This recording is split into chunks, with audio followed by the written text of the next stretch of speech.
juga fisiologi dari remodeling otot. Kenapa fisiologi ini penting ya? Nah, ini beberapa learning objektif yang udah saya susun. Learning objektif ini nunjukin apa aja hal-hal yang adik-adik harus bisa pahamin setelah kuliah ini berlangsung. Kamu harus bisa ngejelasin semua komponen yang ada di sini. Ya, jadi banyak learning objektifnya saya susun. Yang pertama, kenapa ya belajar tentang fisiologi otot itu penting?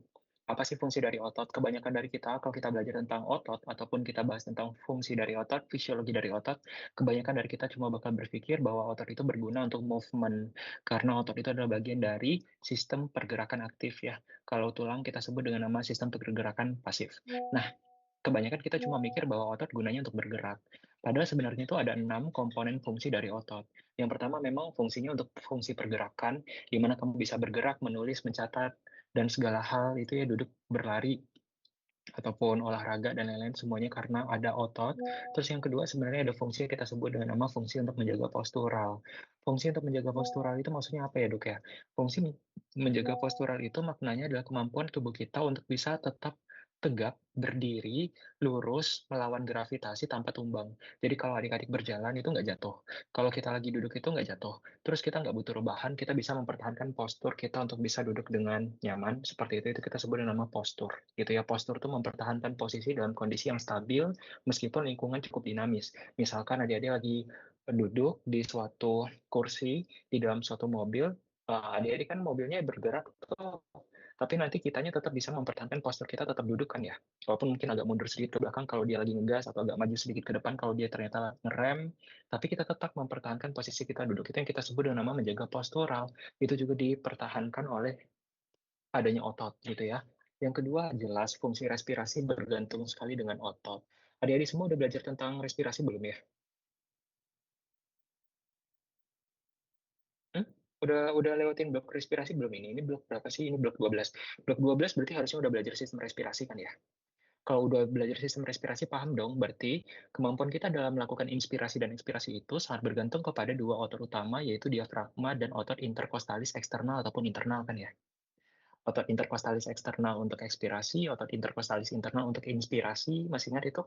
Karena dengan kontraksi dua otot tadi, dia bakal mengakibatkan tekanan negatif terhadap rongga intratorakal kamu lebih rendah daripada yang ada di environment, makanya udara bisa masuk. Ingat ya, bahwa udara ataupun air itu secara hukum fisikanya berpindah dari tekanan tinggi menuju ke tekanan rendah. So, adik-adik itu bernafas sebenarnya hanya karena paru-paru punya tekanan lebih negatif dibandingkan udara di luar. Sehingga udara akan berpindah dari luar ke dalam karena di luar lebih tinggi daripada di dalam.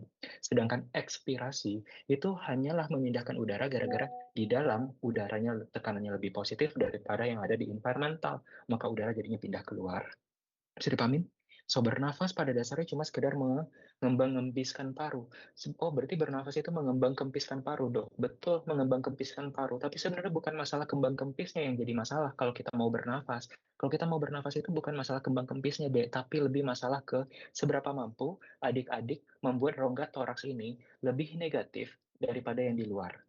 Kalau kamu mampu bikin dia lebih negatif daripada yang di luar, maka udara bisa masuk ke dalam.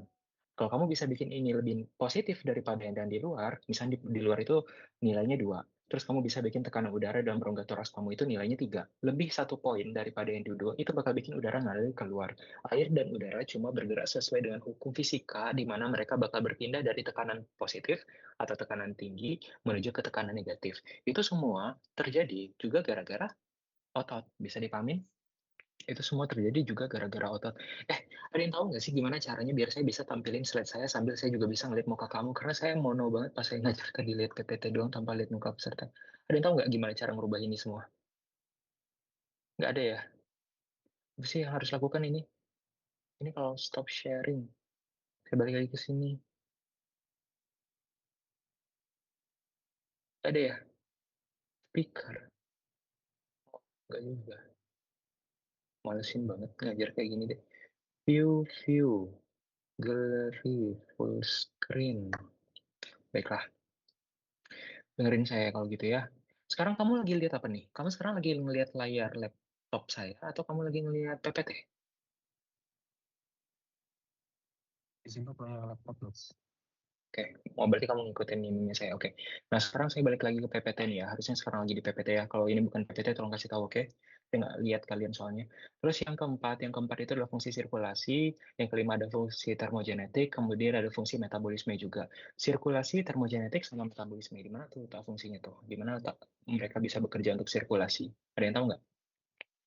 Karena pada dasarnya otot itu juga ada yang namanya otot polos, yang gunanya ada otot polos, ada otot rangka, ada otot jantung kan ya. Jadi jelas jantung itu berdetak gara-gara ada ototnya namanya otot jantung. Kemudian pembuluh darah kamu isinya juga ada otot polos. So, semuanya juga tergantung pada otot agar dia bisa diteruskan ke seluruh tubuh. Yang kedua tadi disampaikan juga ada fungsi termogenesis. Kenapa? Tahu nggak proses menggigil di tubuh kita itu terjadi akibat dari sliding aktin dan miosin. Jadi suhu tubuh kita itu salah satu komponen yang bisa bikin suhu tubuh kita meningkat itu adalah kenyataan bahwa aktin dan miosin itu bisa bergesekan. Ketika aktin dan miosin itu bergesekan, itu yang namanya menggigil deh. Jadi biasanya saraf ini tuh aktif, sistem ini tuh aktif ketika adik-adik dalam kondisi kedinginan, gitu kan ya. Kalau kamu kedinginan, otomatis nanti jadinya kamu menggigil. Menggigil itu bakal bikin jadinya suhu kamu bakal lebih tinggi beberapa derajat dari yang seharusnya. Dan ini fisiologis aktif dalam situasi yang terlalu dingin. Kemudian yang kelima itu, yang keenam itu adalah metabolisme. Ada yang tahu nggak kenapa otot terlibat dalam metabolisme? Ada yang tahu? Apa keterlibatan otot dengan metabolisme? Di bagian mana? Blok 12 ini kan akhir tahun 1 ya. 12 akhir tahun 2 loh ini. Nah, ayo, Iya, ayo, ayo. Boleh Davin. untuk glikogenesis, Dok. Nanti bisa juga dipakai untuk Glikogenesis. glikogenesis. Nah, good. So, kalau kita bicara otot, kita bakal bicara tentang metabolisme glukosa ya. Di situ paling banyak glikolisis, glikogenolisis, habis itu ada siklus Cori, ada siklus Cahill, dan ada beberapa hal terkait tentang metabolisme yang berlaksana di sana. Kemudian, nah, kalau misalkan ternyata terjadi gangguan dalam proses otot, maka kira-kira bakal terjadi apa nih? Ada muscle weakness, kelemahan pada otot, badan kamu jadi capek-capek, atau kita bilangnya fatigue ya. Kemudian otot kamu jadi mengecil, kita bilang itu atrofi, bisa juga mengalami sarkopenia, saya jelasin di slide terakhir nanti. Dan kalau misalkan gangguan otot ini cukup banyak, maka itu bisa mengakibatkan gangguan terhadap fungsi hidup kamu, atau quality of life kamu jadinya turun. Jadi mulai dari blog ini, di slide ini, saya berharap betul adik-adik itu kalau ditanya tentang apa sih fungsi dari otot? Oke, movement. Oke, memang itu adalah fungsi pertama dari otot, tapi jangan terlalu kecil gitu ya. Karena kan kalian mahasiswa kedokteran, otot itu juga terlibat dalam fungsi menjaga postur, respirasi, sirkulasi, termogenetik, ataupun sistem metabolisme di dalam tubuh kamu. Nah, berikutnya jenis-jenis dari otot ya. Saya rasa ini sebenarnya bukan kajian saya utamanya karena saya ngajarin fisiologi. Utamanya saya ngajarin ya fisiologi, bukan histologi. Nah, ini sebenarnya kontennya lebih banyak nanti dijelasin sama dosen yang ngajar di bagian histologi. Tapi kita nggak bakal bisa jelasin banyak, terutama tentang mekanisme kontraktil, kalau adik-adik ternyata belum sepaham sama saya terkait tentang otot gitu ya, terutama terkait tentang otot rangka. Karena utama yang saya bahas di sini itu adalah otot rangka. Otot itu dibagi menjadi tiga berdasarkan karakteristik fisiologis ataupun karakteristik histologinya. Yang pertama ada namanya otot skeletal atau otot rangka, yang kedua ada otot jantung, yang ketiga ada otot polos. Kalau kita bicara otot polos, kita bakal bicara tentang otot-otot pada sistem saluran cerna, sistem urogenital, sistem reproduksi, itu banyak yang menggunakan otot polos. Sistem kardio juga banyak menggunakan otot polos, di luar dari jantung ya maksudnya. Pembuluh darah kita itu menggunakan otot polos. Sedangkan untuk skeletal, itu adalah otot-otot yang mayor, otot-otot besar, otot-otot yang tampak dengan mata. Kasat mata tuh nampak kayak otot bicep, tricep, otot-otot di regiofemur, otot perut, otot trapezoid, dan segala otot-otot yang selama ini kamu hafal, itu rata-rata adalah otot skeletal. Ya. Kemudian ada otot jantung jelas letaknya cuma ada di jantung. Nah, main tebak-tebakan dulu. Kalau kamu lihat gambar saya ini, PPT udah saya bagiin sama kalian tadi malam ya. Nah, kalau kamu lihat gambar itu, kira-kira gambar yang di atas itu otot apa? Kanan atas. Otot apa?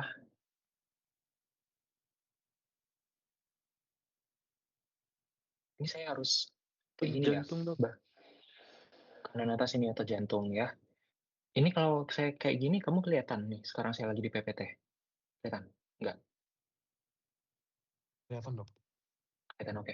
So, ini tuh otot jantung ya. Kemudian di bawahnya adalah otot rangka. Kalau adik perhatikan, terutama di otot rangka, adik bisa melihat nih, struktur unik yang ada di otot rangka. Sebenarnya juga ada di otot jantung, tapi di gambar ini jelas banget di otot rangka karena zoomnya cukup kuat. Kamu bisa melihat nggak nih, ada zona gelap, terang, gelap, terang, gelap, terang, gelap, terang, gelap, terang. Zona gelap, terang ini yang kita sebut dengan nama lurik yang menjadi ciri khas dari si otot rangka, dan sejujurnya otot jantung juga punya lurik, gitu ya. Karena memahami histologi lurik ini nanti akan berhubungan dengan kemampuan adik-adik untuk memahami bagaimana sebenarnya mekanisme kontraksi terjadi pada otot tersebut. Oke? Berikutnya saya bakal mulai masuk ke konten fisiologi utamanya, yaitu pertama saya mau jelasin dulu tentang neuromuscular junction. Jadi kalau kita mau bicara tentang otot bisa berkontraksi, ketika otot bisa berkontraksi itu sebenarnya ada 3 step yang harus kita lakukan. Yang pertama kita bicara dulu tentang gimana caranya listrik itu bisa sampai ke otot. Nah, ini kita bahas di kajian yang namanya neuromuscular junction. Terus yang kedua, nanti adik-adik bakal bicara tentang gimana caranya kalsium bisa rilis, maka kita bicara tentang excitation contraction coupling atau kita sebut dengan nama ECC. Nah, kemudian setelah kamu bicara tentang kalsium, pertanyaan berikutnya, gimana caranya kalsium itu bisa mengakibatkan pemendekan atau pemanjangan otot atau kontraksi atau relaksasi. Nah, sampai ke mekanik. Mekanik itu artinya pergeseran itu ya, tarik-tarik, melar-melar panjang otot kontraksi atau relaksasi itu namanya mekanik. Nah, itu kita sebut dengan nama sliding filament. Jadi tiap kita bicara tentang kontraksi, sebenarnya kita harus bicara mulai dari pertama neuromuscular junction, kemudian yang kedua kita harus bicara tentang excitation contraction coupling atau ECC, terus yang ketiga adik-adik harus belajar tentang sliding filament.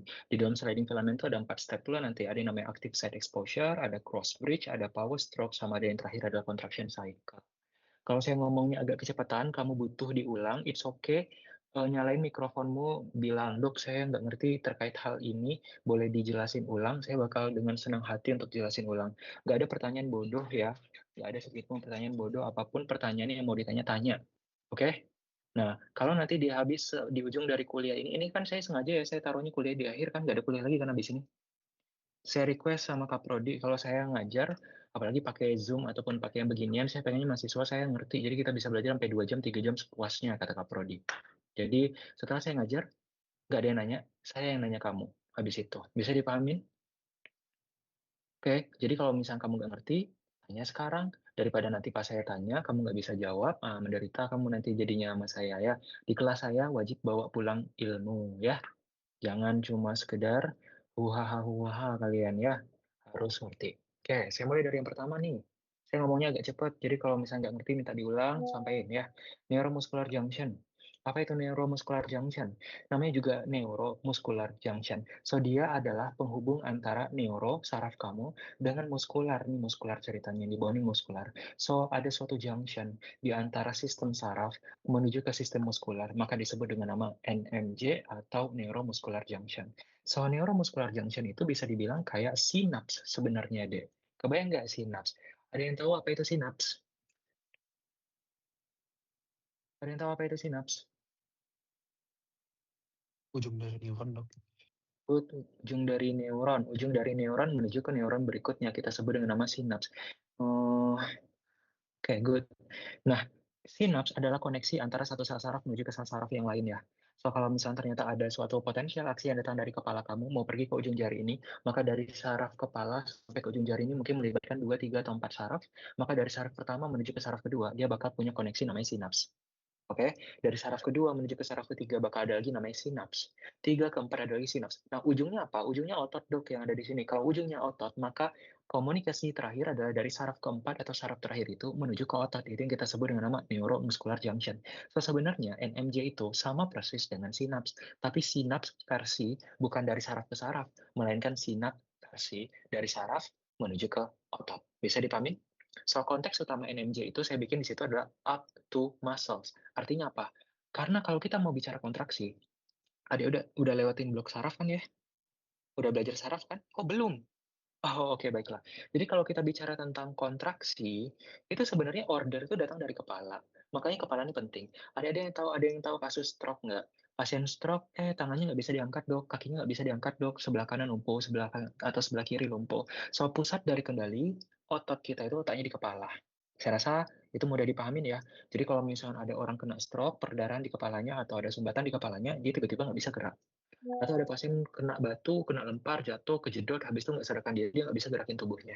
So, pusat kendali kita itu letaknya di kepala, saraf. So, kalau misalnya adik-adik bilang bahwa, dok, saya mau ngangkat tangan saya seperti ini. Kalau kamu mau ngangkat tangan sebenarnya ini, sebenarnya pemerintah itu pertama kali kepala tuh. Otak, tepatnya saraf yang ada di otak PAM, dan dia mengalirkan suatu impuls listrik mulai dari korteks cerebri atau permukaan cerebri, permukaan otak kamu, dia ngalirin listrik yang diteruskan dari saraf ke saraf. turun sampai ke leher, dan akhirnya jalan terus itu listrik sampai ke jari yang mau kamu gerakin. So, komunikasi otot itu bergantung kepada saraf. Otot tanpa saraf nggak bakal bisa bergerak. Bisa dipahamin? So, langkah pertama adalah NMJ. Apa itu? Gimana caranya saraf dari otak itu bisa diterusin sampai ke otot yang emang mau kita gerakin. Itu dibahas di neuromuscular junction. Bisa dipahamin? Oke. Nah, sekarang coba perhatikan gambar ini. So, di gambar ini adik-adik bisa perhatikan ini adalah saraf ceritanya. Kemudian saraf itu pas dia udah sampai di ujung paling bawah ini, maka saraf itu ketika dia berada di sisi paling ujung menjelang dia mencapai neuromuscular junction, maka di dalam sel saraf itu kamu bakal temukan suatu struktur yang kita sebut dengan nama neurotransmitter. Dek, saya adalah tipikal dosen yang menggunakan PPT saya hanya untuk mengingatkan saya apa yang perlu saya sebut gitu ya. Jadi kadang-kadang lebih berharga untuk mendengarkan saya dan mencatat apa yang saya bilang ketimbang adik-adik merasa aman karena PPT-nya berada di kamu. Oke? Nah, ini ada struktur yang berada di dalam saraf yang kita sebut dengan nama neurotransmitter. Salah satunya adalah asetilkolin, dan ini merupakan neurotransmitter utama dalam menggerakkan otot, asetilkolin. Ya, asetilkolin. Nah, ketika saraf itu udah datang listriknya menuju ke saraf terakhir, so bayangin ini adalah listrik yang jalan ke saraf terakhir. Ketika dia udah sampai di ujung ini, yang terjadi adalah neurotransmitter yang sebelumnya itu disimpan di dalam sel saraf ini akan dirilis ke ruang NMJ tadi, akan dirilis ke dalam ruang neuromuscular junction. Nih, keluar dia. Oke. Nah, namanya apa tadi? Neurotransmitter. Oke. Nama spesifiknya lebih khususnya neurotransmitter yang namanya asetilkolin. Nah, dan di bagian otot ini kalau udah bagian otot, di bagian otot ini tuh kamu bisa temukan nanti ada reseptor-reseptor yang cocok dengan si asetilkolin. Mungkin gambar kedua ini lebih bagus nih. Ya, nih, jadi ada listrik yang jalan ke sini, kemudian karena listriknya udah sampai di ujung, itu bakal mengakibatkan nanti vesikel-vesikel berisi neurotransmitter itu di-drop pergi keluar, dan ketika dia berada keluar, ini, lapisan otot ternyata memiliki reseptor yang cocok dengan si neurotransmitter asetilkolin, sehingga informasi itu diteruskan dari sel saraf menuju ke sel otot. Bisa dibilang, di sini ada listrik, kemudian listriknya jalan ke sini, dan listrik tentu nggak bisa ngeloncat ke sini ya. Karena kan listrik itu konduktif ya, sama kayak ada besi, besinya ternyata dialiri listrik, kamu pegang, kena ke tangan kamu. Kalau kamu tidak kamu pegang besinya, maka kamu tidak akan kena listriknya kan? Bisa dipahami? So, untuk mengaktifkan listrik ini, yang penting otot kontraksi, maka berarti otot harus berlistrik. Permasalahannya, saraf ke otot itu ada celah, dan celah ini adalah zona yang statusnya itu tidak konduktif, jadi tidak akan bisa mengantarkan listrik. Maka, komunikasi secara listrik itu akan dipindahkan menjadi komunikasi dalam bentuk kimia, berupa neurotransmitter tadi. Ketika neurotransmitter ini berhasil dia menempel ke reseptornya, maka akan terbentuk listrik baru di lapisan otot. Nah, terbentuklah listrik. Berarti listrik pertama dirubah menjadi senyawa kimia, kemudian senyawa kimia dirubah kembali menjadi listrik berikutnya di sel otot. Maka sampai di sini adik-adik udah paham bahwa otot ini sudah teraliri oleh listrik. Dalam kedokteran, dalam ilmu saraf, adik-adik harus memahami bahwa dalam ilmu saraf, komunikasi sel saraf itu adalah dalam bentuk listrik. Jadi kalau adik-adik bicara tentang, dok, gimana ya caranya mata kita bisa melihat sesuatu? Maka mata sebagai reseptor akan membuat suatu sinyal listrik yang diterusin pergi ke pusat pengendalian penglihatan di bagian kepala kamu. So, saraf itu berkomunikasi dengan listrik. Jadi kalau kita pengen ngangkat jari kita, sekarang saya bicara tentang otot ya. Jadi saya bicara tentang otak, keluarin listrik, listriknya jalan di sepanjang tubuh kamu, dan dia bakal pergi ke jari yang kita targetkan. Sampai sini bisa dipahami neuromuscular junction. NMJ itu intinya up to muscle. So, artinya apapun caranya, gimana caranya biar dia bisa sampai ke otot. Oke, sampai sini bisa dipahamin ya. Saya pindahin slide-nya nih, biar kelihatan muka yang lain ya. Kasian juga dia mulu yang disorot. Oke, nah berikutnya kita masuk ke state yang kedua. Ntar deh, baterainya mau habis. Ada mau nanya nggak sampai sini?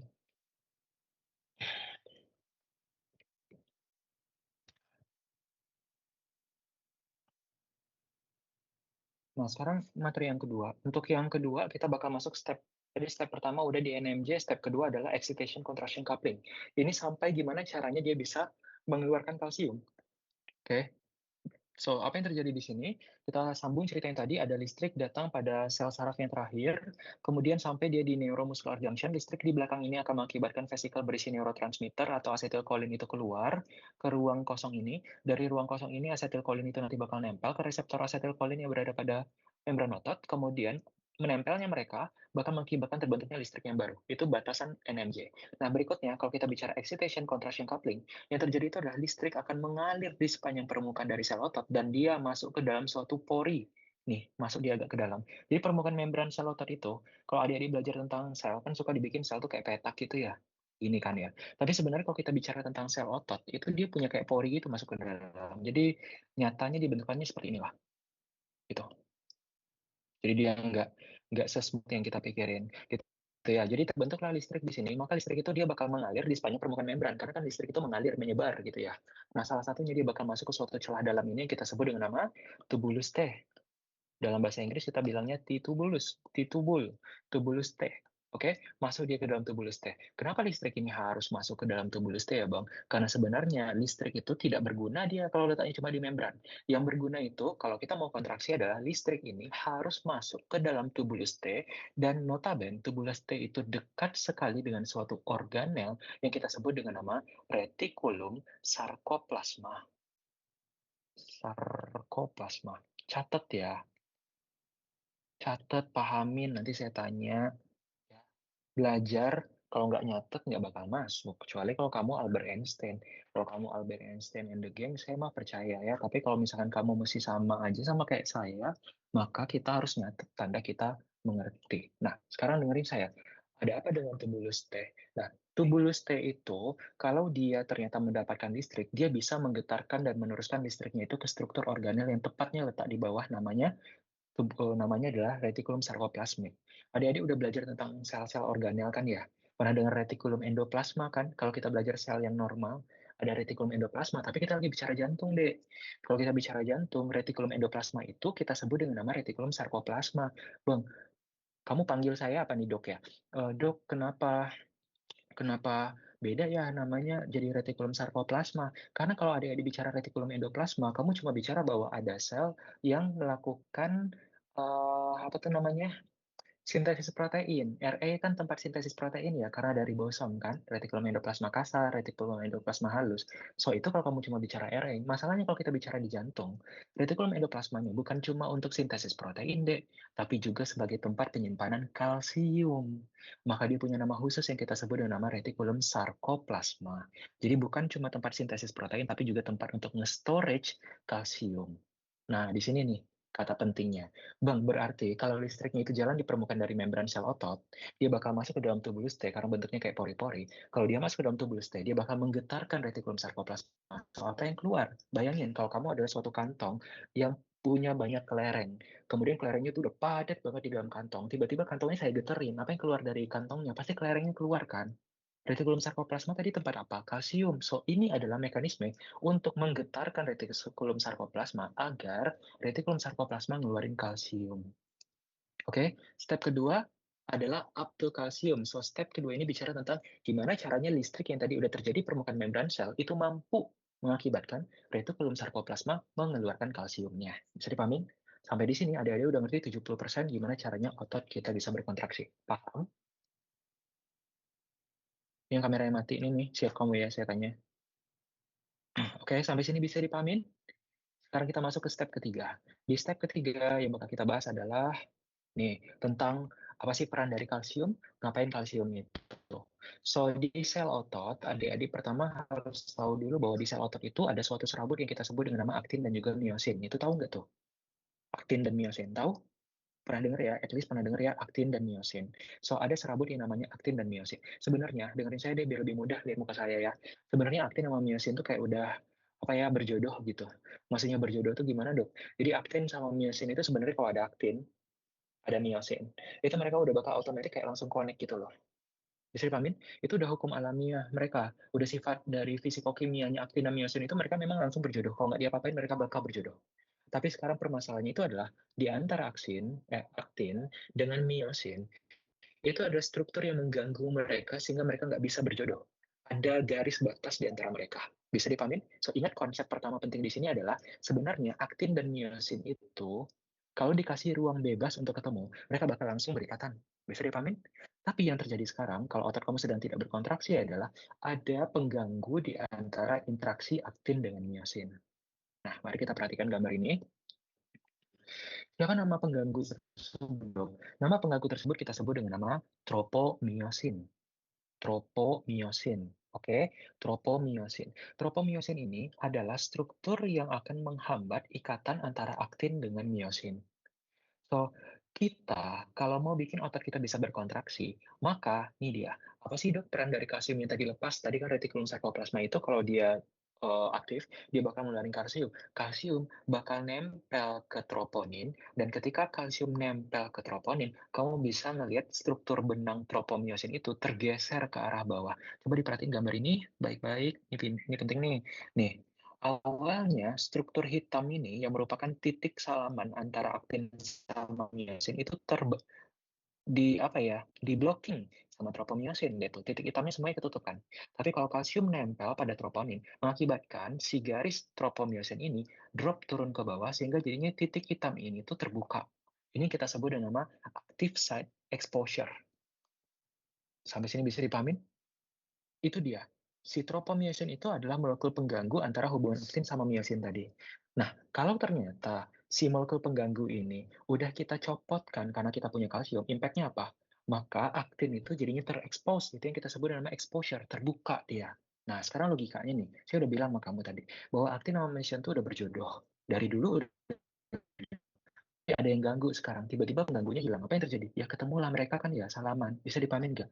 Maka dari itu akan terjadi step berikutnya yang kita sebut dengan nama cross bridge. Ini step pertamanya, active site exposure gara-gara ada kalsium. Berikutnya kita masuk ke cross bridge. Apa yang terjadi di cross bridge? Lihat nih, udah ada kalsium di sini, terbuka ada tuh kan ya. Kalau udah terbuka, nempel langsung nih. Myosin head, ini adalah myosin.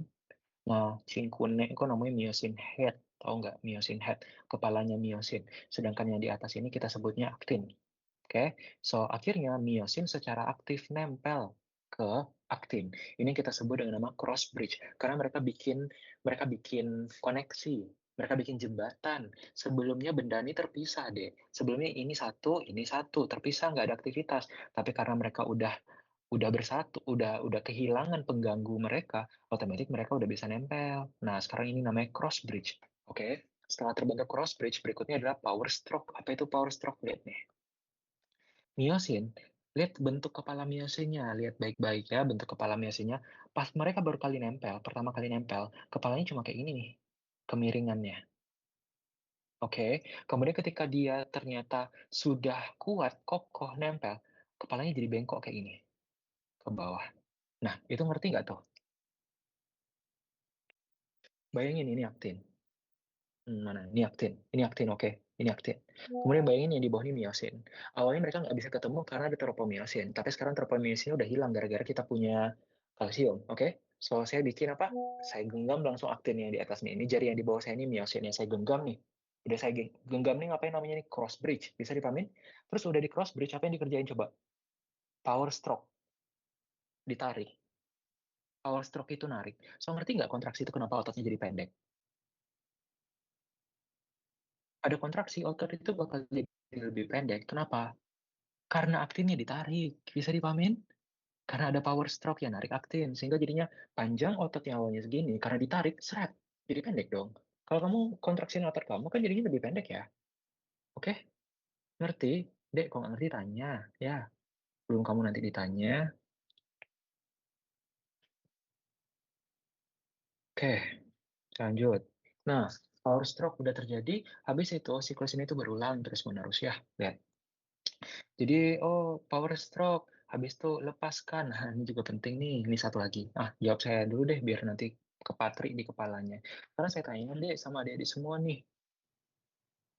Ya, jadi deh, nanti aja. Ternyata ada. Nah, terus nih, power stroke, kontraksi. Lepaskan, relaksasi, standby. Habis itu kontraksi lagi. Relaksasi lagi, kontraksi lagi, relaksasi lagi. Jadi siklus ini bisa diulang-ulang. Maka dari itu disebut dengan nama contraction cycle. Tapi tiap kali adik-adik mau melepaskan ikatan mau mengikat mereka, pastiin kamu punya kalsium. Kamu juga butuh ATP di sini ya, coba diperhatiin. Nih, ATP-nya kita butuhkan buat apa? ATP itu dibutuhkan untuk melepaskan ikatan dari aktin miosin. Karena aktin sama miosin itu udah pasti berjodoh deh. Energi dibutuhkan untuk apa ya? Energi dibutuhkan untuk melakukan sesuatu yang gampang atau melakukan sesuatu yang sulit ya. Logika aja nih, bioenergetika. Kita butuh energi untuk ngerjain apa, deh? Air ngalir dari puncak gunung menuju ke lembahnya.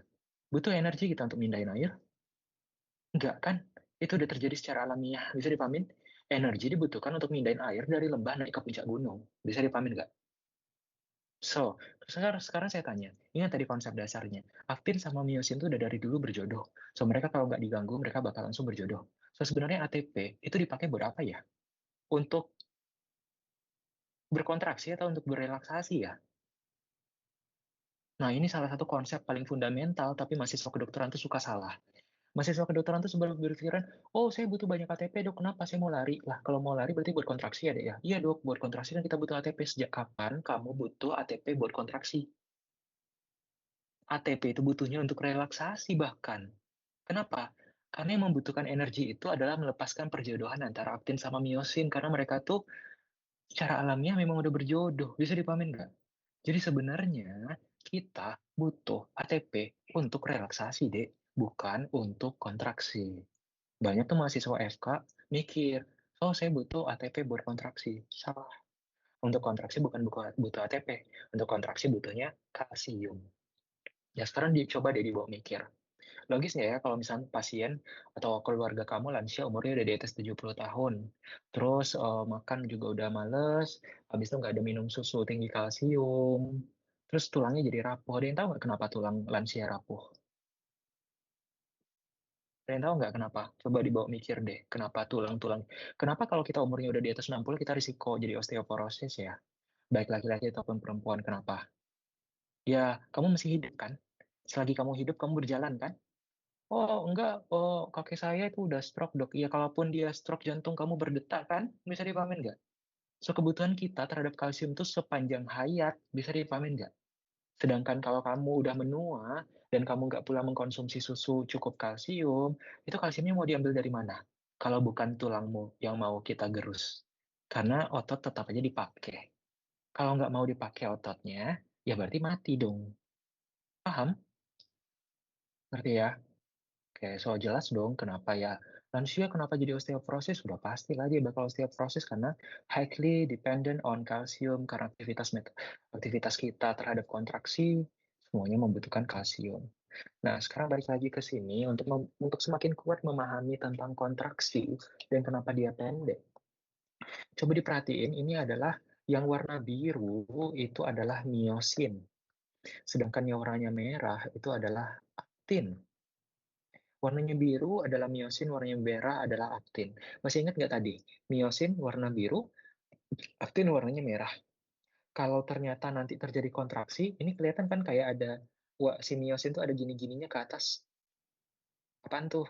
Itu yang tadi ini loh. Nih, kita sebut dengan nama head of myosin atau kepalanya myosin. So, ini kepalanya myosin nih ceritanya. So, yang biru-biru nih kayak gundar ke atas nih kan ada nih bintik-bintik nih, tot, tot, tot, tot, tot. Nah, itu head of myosin. Sekarang coba dipikirin baik-baik. Kalau kamu berkontraksi, berarti apa yang terjadi? Maka ini aktin yang awalnya posisinya dari sini ke sini, karena ditarik sama kepala myosinnya ke arah sini, nih ketarik ke arah sini, maka masuklah dia. Lihat deh, coba dipikirin baik-baik, halo. Lihat ya. Nih, awalnya dia di sini, Dok, gitu ya. Karena dia ditarik, pindahlah dia ke sini kan. Geser dia kayak itu. Ini dia sekarang. Bisa dipamin? Sedangkan yang di sisi sebelah sini, head of myosin itu bakal narik ke arah sini. So, jadinya ini masuk ke sini. Ini masuk ke sini. Adik-adik ngerti? Aduh, saya butuh banget sebenarnya buat lihat muka kalian tuh ya. Muka-muka kebingungan tuh biar saya tahu nih ngerti apa enggak. Tapi ngerti nggak? Ini mungkin lihat saya. Ini adalah aktin di sebelah kanan. Oke, ini adalah aktin di sebelah kiri. Ketika miosin saya aktif, maka aktin kanan sama aktin kiri saya itu ditarik jadi kayak ini. Paham? So ngerti kenapa otot kita pendek kalau kontraksi? Karena miosin kamu secara aktif narik aktin ke tengah-tengah diginiin. Oke, bisa dipahamin? Nah, itu baru dampak dari satu aktin. Itu dampak dari satu miosin. Satu miosin akan narik satu kanan ke tengah, satu kiri ke tengah. Ini dampak dari satu miosin baru. Di otot itu miosin, ini ada satu miosin, di sini ada satu miosin lagi, di sini ada satu miosin lagi, di sini ada satu miosin lagi. Bisa dipahamin? So, overall, panjang otot yang segini, itu karena ada banyak titik yang memendek, otomatis jadinya tuh serabut otot bisa memendek seperti ini. Oke, Dok, apa ya buktinya kalau misalkan memang itu adalah pemendekan? Nah, ini ada beberapa istilah, tapi saya rasa ini nanti diajarin di histologi ya. Ada yang namanya zona A, ada zona I, ada zona H. Kita review aja dulu sedikit di sini. Ini zona I itu adalah zona bebas dari miosin. Jadi ini pure miliknya aktin. Sedangkan zona A itu adalah zona milik dari miosin. Ini dia, miosin. Sedangkan zona H adalah zona dengan miosin aja tanpa ada aktin sama sekali. Ini dia zona H. Ini dia zona H. Jadi kalau kita ngelihat ya, otot yang sedang relaksasi itu dan versus otot yang sedang berkontraksi, apa yang berubah? Zona I berubah nggak? Pita I. Pita I yang awalnya segini panjangnya, sekarang pita I kamu tinggal cuma segini. Berarti pita I berubah. Berikutnya pita A atau zona A. Zona A yang awalnya segini, setelah kontraksi zona A tetap segini kan ya? Maka zona A itu tetap tidak berubah. Sedangkan pita H yang awalnya selebar ini atau zona H yang awalnya selebar ini berubah jadi cuma segini. Berarti juga berubah. Lihat ini adalah satu serabut otot, satu sarkomer. Apa itu satu sarkomer, Dok? Ada yang tahu sarkomer itu apa? Ada yang tahu sarkomer? Ada yang pernah dengar sarkomer? Belum? Sarkomer itu adalah satu struktur fungsional terkecil dari otot. Ginjal udah belajar belum? Ginjal udah belajar, Dek? Belum juga. Ini Belum. blok 12 kan ya? Blok Iya, Dok. 12 ini tuh bukannya tahun 2, Iya, Dok. tapi belum masuk ke ginjal. Belum masuk Belum. juga ke paru. Paru dah, Dok. Oh, paru udah. Oh, paru udah ya. Oke, jadi struktur paling kecil yang masih berfungsi pada otot itu kita sebut dengan nama sarkomer, Dek. Struktur yang masih bisa mendek-mendek itu kita sebut nama sarkomer. Salah satu sarkomer itu terdiri dari satu aktin di kanan, satu aktin di kiri, ditambah satu miosin di tengah-tengah. Itu namanya satu sarkomer. Satu kali tarik itu dia bisa kan, itu namanya satu sarkomer. Oke? Nah, inilah dia. Maka dari itu, ada zona gelap, Dok. Ada zona terang. Ada zona gelap, Dok. Ada terang.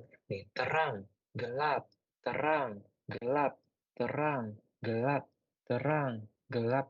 Makanya lah bentuk dari otot lurik itu terang, gelap, terang, gelap, terang, gelap, terang, gelap, terang, gelap, terang, gelap. Sekarang kamu lihatlah tuh gambar histologi itu. Ada berapa banyak zona terang, ada berapa banyak zona gelapnya? Banyak kan? Berarti ada banyak sarkomer dong di sepanjang serabut tuh. Oke, mungkin satu sarkomer cuma bisa mendek dikit banget, cuma 0,001 cm. Tapi kalau ada 1000 sarkomer, 0,001 dikali 1000, mungkin bisa mendek 1 cm itu jadinya. Bisa dipahamin nggak? Berarti, so karena semuanya berkontraksi. Sampai sini bisa dipahamin? Zona A, I, H tadi, Z, bisa dipahamin ya? Kenapa pendek, dan lain-lain. Oke? Lanjut.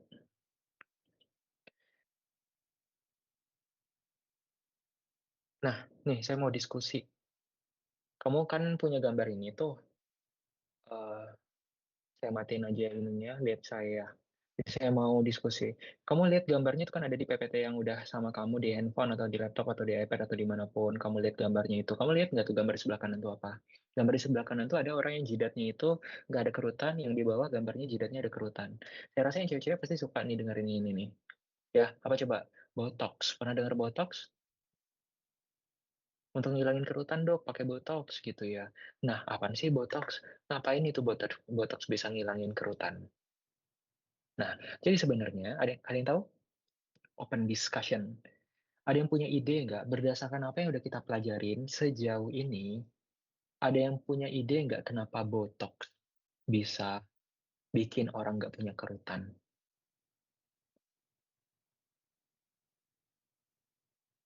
5 detik, kamu bakal dapetin hadiah menarik dari saya. 5, 4, 3, 2, 1. jawaban yang logik ya. Kalau kamu buka ChatGPT habis itu kamu nanya, dia kasih kamu jawaban tapi kamu nggak bakal ngerti. Jadi harus kamu jelasin ke saya tanya balik kamu nggak bisa jawab. Tapi pakai logika yang tadi kita pelajarin aja. Botox itu sebenarnya adalah upaya untuk melumpuhkan otot-otot di wajah deh. Jadi dia nggak berkerut, keningmu itu, karena kamu nggak bisa kontraksiin, bisa dipahamin nggak? Nah, botox itu sebenarnya adalah upaya untuk melumpuhkan otot wajah. Karena garis-garis kita ini tuh muncul gara-gara kita berekspresi, bisa dipahamin nggak? So, kalau kita lumpuhkan ototnya, maka garisnya jadi hilang kan? Nah, di mana coba cara kerja botox? Hmm. Cara kerja dari botox itu adalah di area ini. Ada ini bisa lihat saya kan ya. Nih, kamu perhatiin deh. Cara kerja dari botox itu sebenarnya adalah dia menghambat nih asetilkolin. Ya, dia ngambatin asetilkolin. Masih ada yang ingat fungsi dari asetilkolin tadi buat apa? Fungsi dari asetilkolin adalah biar listriknya bisa diterusin ke otot kan.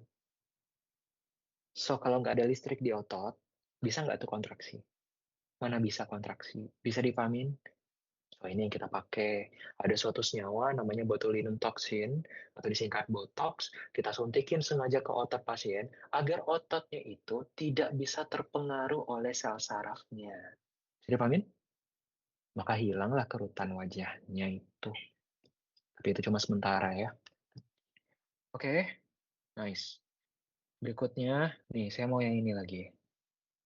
Kamu bisa lihat gambar ini sebelah kanan ini gambar jenazah ya. Jenazah yang udah meninggal beberapa jam, kemudian badannya jadi kaku. Ada yang bisa jelasin nggak ke saya berdasarkan mekanisme itu? Sebelah kiri ada fotonya. Kenapa bisa jenazah kalau udah meninggal itu badannya jadi kaku? Saya kasih kamu 10 detik. 10. Halo dok, Ya, siapa? Kak Boleh. Fitri. Kayaknya Mana karena kamu? kalau Ntar saya mau lihat mau kamu yang mana. Mana kamu, Dek? Ini aja. Fitri Ramadhani dok. Coba kamu mengacungkan tangan dulu, biar saya bisa. Gimana orang? Serius saya nggak nemu kamu. Kemana kamu nih? Oh, nih. Oke. Udah. Coba. Jadi kalau menurut saya tadi kan dokter bilang kalau misalkan pelepasan dari miosin sama aktin itu harus pakai ATP. Sedangkan kalau meninggal kan udah nggak produksi ATP lagi. Makanya Nah, jadi itu dia. kayak gitu. Pintar. Nih dia nih. Jadi yang lain bisa ngerti nggak tuh kenapa jenazah itu dia bakal kaku? Jenazah tuh dia bakal kaku.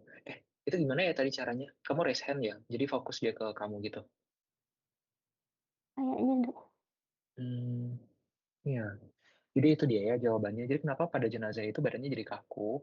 Karena kalau misalnya badannya itu, karena dia udah mati deh. Kalau dia udah mati dia nggak punya ATP. Bisa dipahamin nggak? So ketika, dan orang sakaratul maut itu kan badannya gelisah ya. Dia bakal pegang ini, pegang itu, dia kontraksi. Bisa dipahamin nggak? So kontraksinya itu nanti nggak bisa dilepasin karena dia kaku. Oke, bisa dipahamin? Karena ingat sekali lagi ya, miosin sama aktin itu berjodoh selama-lamanya, tapi kalau misalnya ternyata mau dilepas, terpaksa kita punya ATP. Kalau jenazah nggak punya ATP, makanya badan jenazah itu jadi kaku di ketika nanti ini apa tuh namanya di ketika nanti dia udah meninggal. Oke, bisa dipahamin? Yang lain ngerti? Oke, ya. Jadi ditanya bisa jawab ya. Berikutnya apa aja eh, energi metabolisme yang kita pakai? Apa aja bahan-bahan yang kita gunakan untuk mengkontraksikan otot?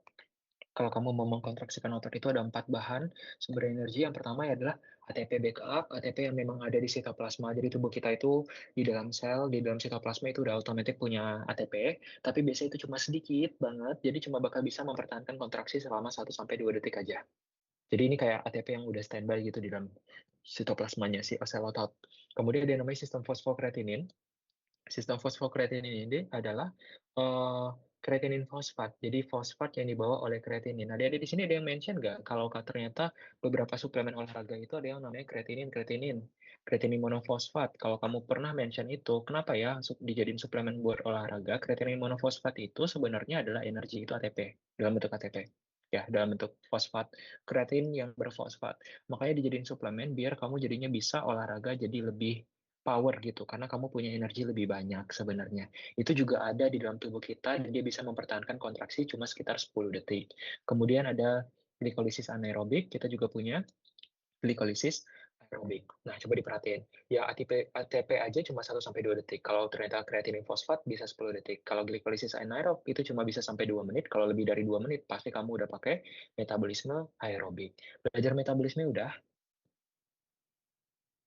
Aerobik, anaerobik, udah ya. Nah, metabolisme aerobik dan anaerobik ini, Dek. Jadi empat itu kan selalu ada ya.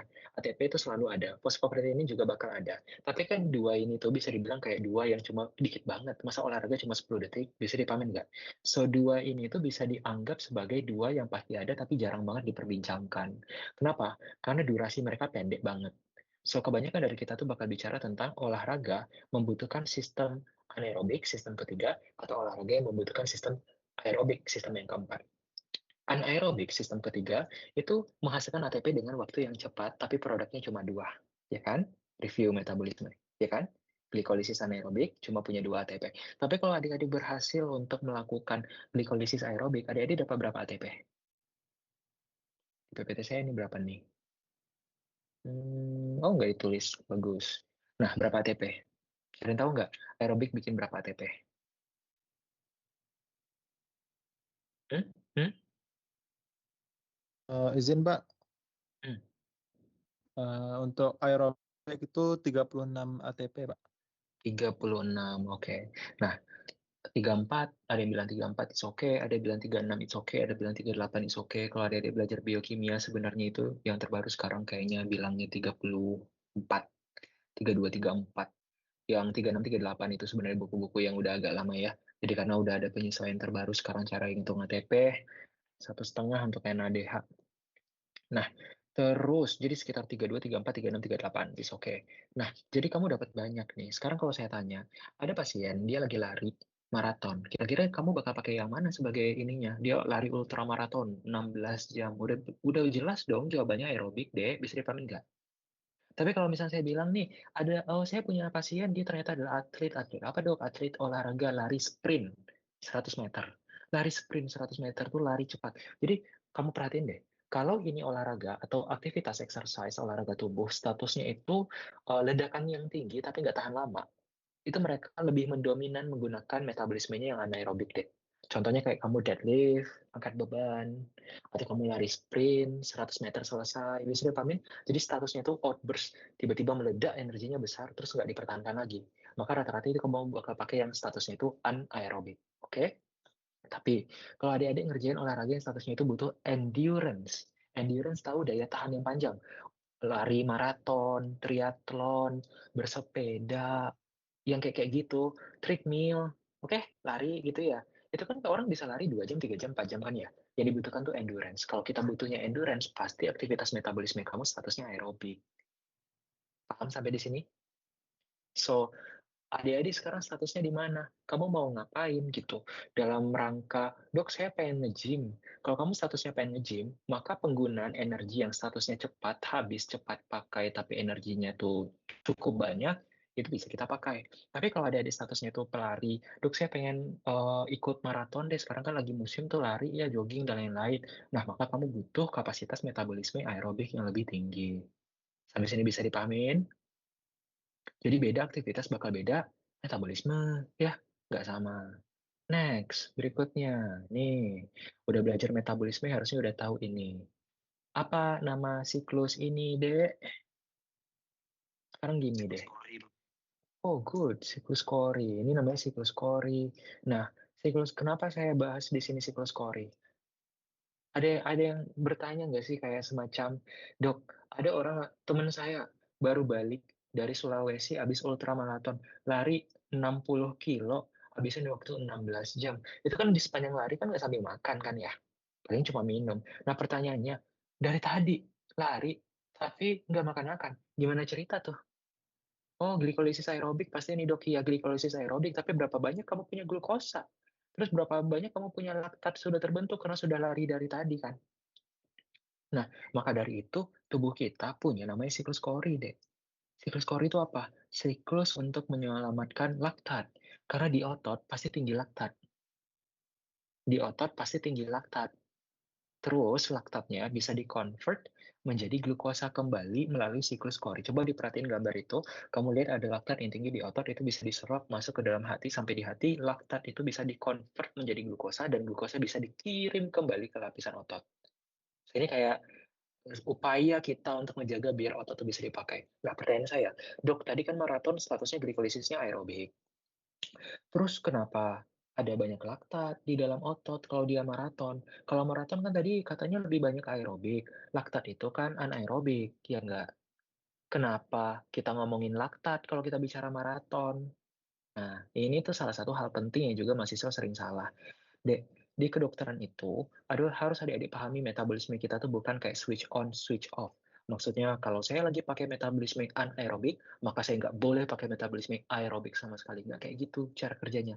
Mereka berdua sama-sama aktif, tapi dominasinya yang berbeda. Bisa dipahamin? Bisa dibilang kalau adik-adik sedang maraton, aerobiknya mungkin 80%, 70%, sedangkan anaerobiknya cuma 30%. Tapi tetap ada. Bisa dipahamin? So, nggak pernah on-off. Yang ada itu adalah proporsinya bergeser. Siapa yang mendominasi? So, ketika adik-adik lari sprint sekalipun, itu sebenarnya kamu tetap akan punya metabolisme aerobik. Tapi mungkin cuma 10%, 90%-nya adalah metabolisme anaerobik. Sampai sini bisa dipahamin? Berarti kebutuhan energi kita. So, apa aja kebutuhan energi kita? Selalu pertama itu untuk otot tuh selalu ada ATP yang emang udah standby. Yang kedua ada sistem kreatinin fosfat yang tadi ada banyak di suplemen untuk membantu ledakan energi. Terus yang ketiga kita punya anaerobik yang dominan banget pada status yang olahraga pendek, tidak butuh endurance, tapi butuh energi yang besar kayak deadlift, ngangkat beban, nge-gym, itu rata-rata semuanya adalah ini. Kalau saya tanya berikutnya. Nanti deh. Sampai sini bisa dipahami ya? Oke, berikutnya, mari kita bicara tentang muscle fiber types. Nah, ini ada yang namanya slow twitch, ada yang namanya fast twitch. Fast twitch fiber itu biasanya fiber-fiber dari golongan 2. Sedangkan slow twitch fiber itu adalah serabut-serabut otot dari golongan 1. Apa sih dok beda antara golongan 1 sama golongan 2? Apa pula beda antara fast twitch fiber dengan slow twitch fiber? Dek, di sini anak FK tuh suka nge-gym ya, terutama yang cowok-cowok. Sekarang saya tanya deh, udah nge-gym berbulan-bulan, badan udah jadi sebagus apa nih? Udah kayak Adera belum tuh? Ya masih gitu-gitu aja kan ya? Wah, ada yang lebih fatal lagi, udah nge-gym setahun, 2 tahun, 3 tahun, badannya juga gitu-gitu aja. Nah, coba pertimbangkan, mungkin kamu statusnya adalah slow twitch. Jadi, apa itu slow twitch fiber? Otot kita ini ada 2 jenis serabut. Ada serabut yang cepat berkontraksi dan gampang terbentuk. Ada orang yang dominan dengan serabut 1 atau fast twitch fiber. Ada orang itu yang badannya itu dominannya dengan serabut tipe 2 atau slow twitch fiber. Apa itu fast twitch fiber atau serabut dari golongan fast twitch fiber atau serabut dari golongan 2? Serabut dari golongan 2 ini, Dek, serabutnya itu cenderung pucat, terus tidak terlalu merah, terus tidak terlalu banyak punya komponen mitokondria dan lain-lain, tapi kalau berkontraksi itu energinya besar dan kuat, tapi nggak tahan lama. Paham?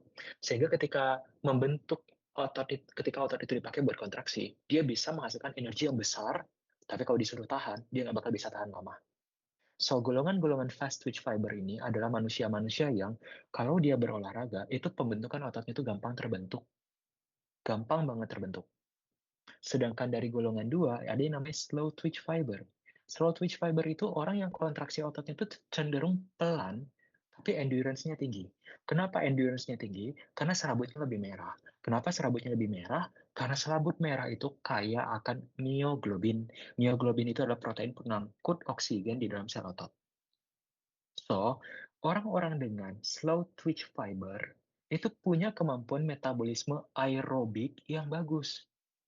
Tapi slow twitch fiber itu kalau berkontraksi itu pelan, maka dibilang slow twitch. Dia nggak yang kayak gini-gini gitu, bisa dipahamin nggak? Slow twitch fiber itu dia butuh tempo, dia bisa tahan lama.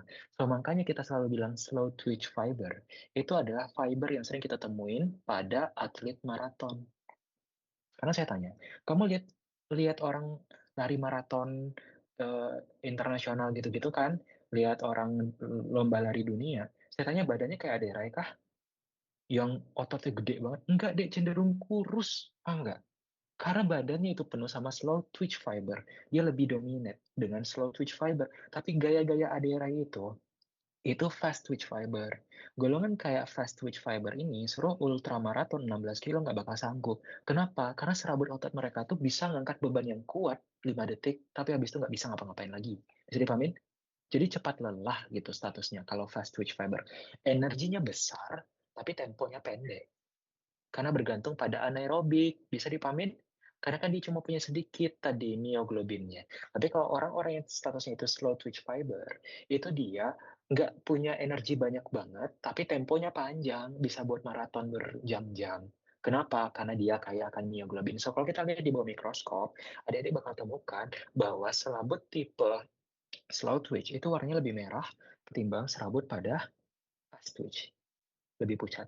Ini ibarat kata kita bedain antara ayam kampung sama ayam potong deh. Kalau kamu pernah lihat dan compare warna daging mereka, ayam kampung itu warnanya lebih merah dan lebih kurus, dagingnya juga lebih alot.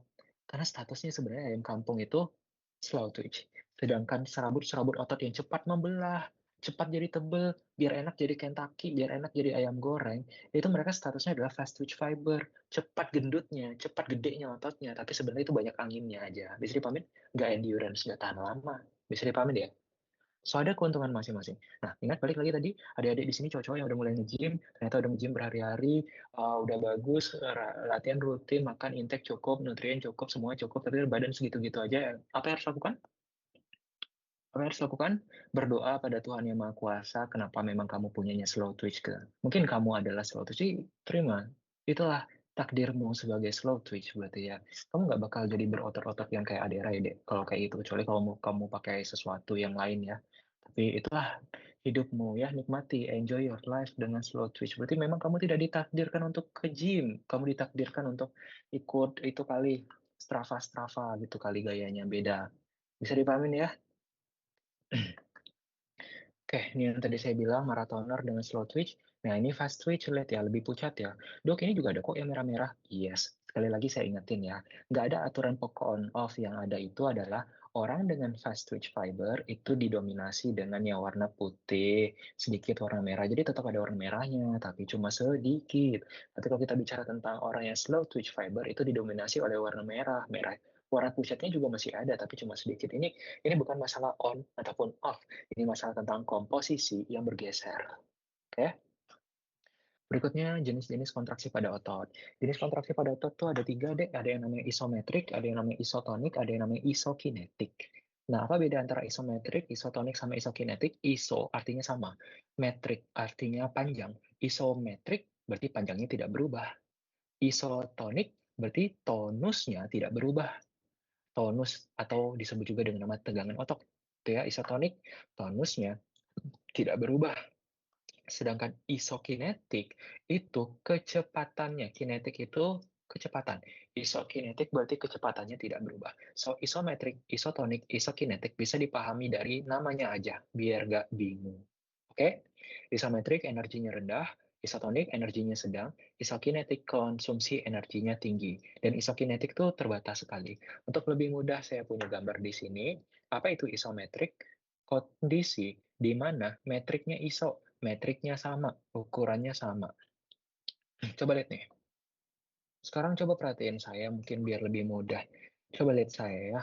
Kebayang nggak kalau misalkan ada dinding, kemudian dindingnya saya dorong. Oke, terus kamu pegang otot saya di sini. Saya dorong dindingnya. Kamu pegang otot saya di sini, terasa sama kamu kan, oh segini. Baru belum mulai kontrak, belum mulai saya dorong nih, saya baru taruh tangan doang. Kamu raba di sini, mesti relax ya. Kemudian ketika saya mulai dorong banget dindingnya nggak maju kan. Tapi kalau kamu pegang tangan saya, karena saya udah kontraksi, kamu pasti rasain, wah ini tegangannya udah tinggi nih. Bisa dipahamin nggak? Itu namanya apa? Itu namanya isometrik. So, tonusnya meningkat, tapi pergeserannya nggak ada. Paham? Pergeseran yang nggak ada, karena dindingnya nggak mungkin maju. Tapi kalau kita pegang kontraksi ototnya, sebenarnya tonusnya makin lama makin tinggi nih. Itu namanya isometrik. Metriknya iso, toniknya naik. Oke? Nah, sekarang coba perhatikan kalau saya ngerjain yang namanya isotonik. Kalau isotonik itu kontraksinya sama terus deh. Contoh, ada barbel nih saya pegang. naik, turun, naik, turun. Itu kalau kita pegang nih, ini sebenarnya tonusnya sama. Tapi metriknya panjang, pendek, ototnya panjang, ototnya pendek, ototnya panjang, ototnya pendek. Bisa dipahamin nggak? Metriknya berubah, toniknya sama, isotonik. Bisa dipahamin sampai sini? Yang paling penting tuh adik-adik bisa membedain antara isotonik dan isometrik. Nah, kenapa kita harus bisa bedain? Kalau adik-adik, kamu pengennya apa?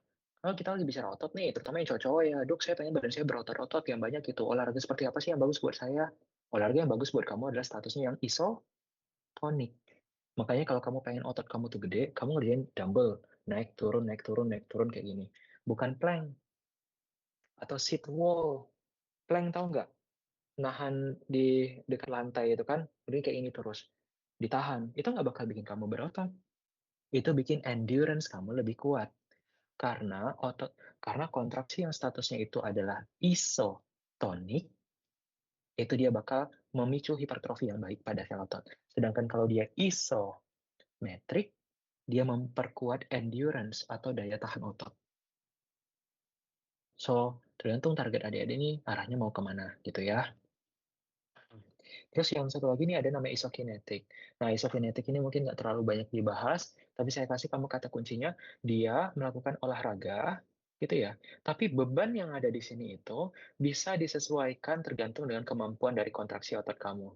Maka velocity-nya jadinya konstan. Ngerti nggak? Kebayang nggak? Ada alat yang kalau misalkan adik-adik itu tambah, jadi alat ini tuh kayak apa ya, contohnya yang kayak tadi itu ya, rotator untuk paha. Jadi ketika kita naikin kaki kita, kan ada beban tuh dikasih. Tapi nanti ketika udah terasa sama mesin itu, otot kita ini udah nggak kuat, maka bebannya bakal diturunkan secara otomatis agar kecepatan kita naik turunin kaki kita tuh selalu sama. Paham nggak? So, load bebannya itu diatur sama mesin agar kecepatannya selalu sama. Velocity-nya selalu sama. Pergeserannya selalu sama. Itu yang kita sebut dengan nama isokinetik. Oke? Jadi velocity-nya sama. Pergeserannya sama. Nah, sekarang mari coba lihat. Gambarnya ini kira-kira apa nih? Isometrik, isotonik, isokinetik. Ayo. Isometrik dok. Isometrik. Isometrik. Toniknya pasti berubah nih kan ya. Kalau ini isometrik, isotonik, atau isokinetik? Di otot Isotonik. paha nih. Isometrik dok. Isometrik. Ini isometrik. Kan dia nggak naik turun ya. Sit wall kayak gini kan dia kayak gini terus kan. Maka dia tahan terus seperti ini nih sampai pedes gitu pahanya.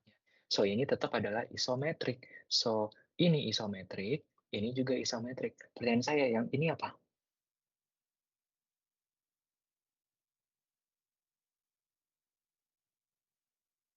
Hmm? Hmm? Apa deh? Tiba-tiba diem. Yang ini Isotonik dok. iso, Isotonik. siapa yang jawab isotonik? Saya dok. Alif dok. Alif, ya. Good. Karena saya pikir bakal ngejawab isokinetik karena alatnya mirip. Tapi ini adalah isotonik, benar. Kenapa ini isotonik, Alif? Karena dia tuh bebannya tuh manual, diatur manual dok. Tuh dia. Jadi kamu lihat ya, nih, bener sih Alif nih. Ini bebannya kan ada di sini ya. So, kamu ngangkat mesin ini, terus kamu kontraksiin dan naik turun kan kaki kamu jadinya di sini. So, toniknya itu iso, tapi metriknya bergerak-gerak nih, panjang, pendek, otot panjang, pendek, panjang, pendek. Nah, dan ini kalau kita pakai mesin ini manual nih, Dek. So, kamu sendiri yang atur bahwa 10 kilo, 20 kilo, 30 kilo, makanya ini isotonik. Kalau kita bicara tentang isokinetik, itu nggak ada pengaturan berat yang kita atur secara manual. Di isokinetik itu, bayangin ada mesin canggih yang bisa ngerasain kemampuan otot kamu. Bisa dipahamin? Dan ketika otot kamu udah mulai melemah, maka dia bakal turunin load bebannya sendiri. Agar kamu tetap masih bisa angkat tur. Kalau ini manual, ini kan banyak di gym nih. Manual, kamu angkat berapa kali? Dok, saya angkat sampai 12 kali, sampai kram, udah nggak bisa apa-apa lagi, berhenti kamu kan ya. Tapi kalau di mesin isokinetik, kamu dibikinnya nggak bisa berhenti, deh. Kamu gini terus, gini terus. Tapi ketika kamu kelelahan, load bebannya dikurangin sama mesin itu otomatis. Bisa dipahamin? So, ini isotonik, benar kata temennya. Kalau yang digambar sebelumnya, dia automatic, baru kita bilang isokinetik. Agar velocity-nya, kecepatan kita ngangkat kakinya, naik turunnya itu selalu sama. Karena itu ciri khasnya isokinetik, velocity-nya sama. Kalau manual kayak gini, kan kamu bisa berhenti kan? Udah capek, stop. Nah, itu bukanlah isokinetik. Oke? Good. Nah, berikutnya, sumasi. Nah, ini lumayan sulit nih, Dek. Ya, dikit lagi. Nah, ini sumasi. Apa? Coba lihat ini. Kenapa ya ketika kita apa nih? Kenapa tubuh kita itu seolah-olah kayak memiliki energi tambahan ketika ngangkat sesuatu yang lebih berat, lihat gambarnya. Jadi awalnya ini mobil nggak ada penumpangnya, kemudian kamu dorong, maka mobilnya udah bisa berjalan gitu ya. Mobilnya akhirnya bisa berjalan, kemudian kamu pakai energi misalkan 10. Tapi tiba-tiba datang penumpang isinya 2. Kita lagi dorong, ada orang masuk 2 orang nih ke dalamnya. Kita tetap bisa jalan kan? Mobilnya tetap masih kita jalanin, tapi energi yang kita berikan lebih banyak. Nah, itu yang namanya sumasi. Oke? Itu namanya sumasi tipe 1 atau disebut juga dengan nama sumasi temporal. Sedangkan yang ini namanya sumasi serat multiple, sorry. Ini namanya sumasi serat multiple karena kita meningkatkan jumlah kontraksi based on load atau beban. Semakin banyak bebannya, maka kita bisa mempertahankan diri dengan semakin banyak mengaktifkan serabut ototnya. Itu namanya sumasi. Sedangkan yang ini, kenapa ketika kita menulis, ngetik gitu ya, kenapa kalau kamu ngetik, maka kamu bakal ngerasa otot di tangan kamu jadi lebih berat. Padahal kamu kan cuma ngetik doang. Ngerti nggak maksudnya? Bayangin kamu lagi ngetik nih, pelan-pelan. Nyaman aja jarimu. Tapi kalau tiba-tiba saya suruh ngetik, ya cepet banget. Atau gini deh, lebih mudah lagi nih. Satu jari aja. Coba bayangin ini telunjuk, terus naik turunin sekali-sekali. So easy kan ya, gampang banget. Oke? Nggak ada beban sama sekali. Tapi sekarang kalau saya ganti jadi, Dek tolong naik turunin tuh cepet banget. Kamu bakal mulai kelama-kelamaan merasain kram di bagian telapak punggung tangan. Nah, itu yang mau ditanyain. Kenapa terasa seolah-olah bebannya jadi banyak? Padahal sebenarnya yang kamu kerjain itu sama. Kamu cuma meningkatkan frekuensi doang. Itu kita sebut dengan nama sumasi frekuensi atau sumasi temporal. Dek, pastiin kamu dengerin saya baik-baik ya daripada kamu ngobrol sama temenmu. Kamu udah jadi sasaran yang siap saya tanya ini BTW.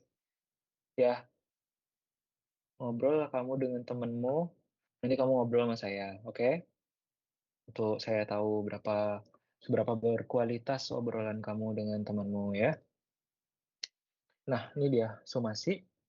Ada yang namanya somasi temporal, ada yang namanya somasi motor atau motor unit summation. Perbedaan mereka apa? Kalau somasi temporal itu terjadi akibat dari peningkatan frekuensi. Jadi seberapa sering impulsnya datang itu yang bakal menjadi node P. Oke.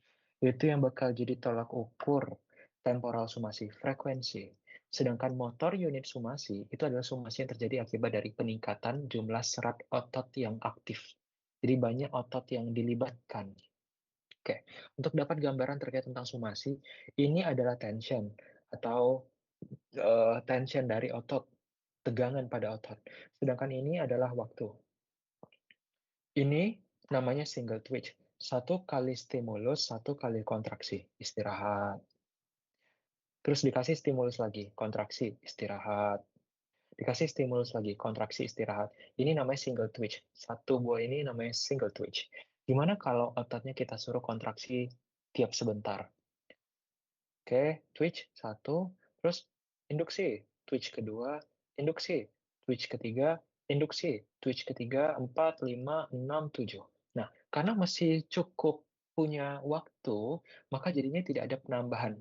Maksudnya tensionnya masih sama. Lihat puncak ini sekitar 60, ini juga sekitar 60, 60, 60, 60, 60, 60. Gimana kalau kita bikin kontraksinya jauh lebih cepat lagi? Terus. Nih, induksi terus. Lihat nih.